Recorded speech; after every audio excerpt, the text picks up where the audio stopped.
all right guys है हामीसँग चाहिँ फेरि पनि बजाजको पल्सर 150 है यो चाहिँ सिंगल डिस्कमा हो है हेर्न सक्नुहुन्छ बजाजको पल्सर 150 अब दिदी भन्दा नि अझै दामी पिकअप भएको बाइक हो यो चाहिँ है धेरैले रुचाएको बाइक पनि हो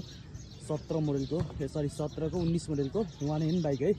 one and bike silk engine है यस्तो दामी छ कन्डिसन पनि आएर चेक गर्न सक्नुहुन्छ सर्भिसिङहरू सबै गरेर राखेको छ आएर चेक पनि गर्न सक्नुहुन्छ है र 17 को 2019 को मोडल हो चाहिन्छ कसैलाई कन्ट्याक्ट गर्नु होला वान एन्ड बाइक हो है हामीसँग चाहिँ फेरि वान एन्ड आउँछ नि फेरि है ल कति कुदेको छ त्यो पनि हेर्दियौँ है हामी यो अहिले कति कुदेको रहेछ भनेपछि 34,000 किलोमिटर रन भएको रहेछ है 34,000 किलोमिटर रनिङ है 34,000 किलोमिटर रनिङ भएको रहेछ अब 19 मोडलको बाइक 34,000 कुदि नै हाल्छ है नर्मली 34,000 कुदि नै हाल्छ बाइक एकदमै फुल्ली फ्रेस छ है हेर्न सक्नुहुन्छ मैले अलिकति राति भिडियो खिचेको छु त्यो पनि बाइक चाहिँ हेर्न सक्नुहुन्छ चेन्ज पकेट टायरहरू सब ओके छ है कसैलाई यस्तो बाइक चलाउनु मन छ भने ट्याक्क कन्ट्याक्ट गरिहाल्नु है ट्याक्कलाई सब ओके छ है बाइकहरू एकदम फ्रेस छ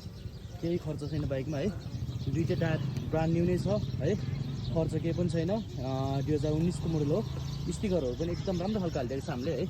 यो पछि हालेको स्टिकर हो हामीले तर चाहिँ राम्रो खालको स्टिकरहरू हालेको छ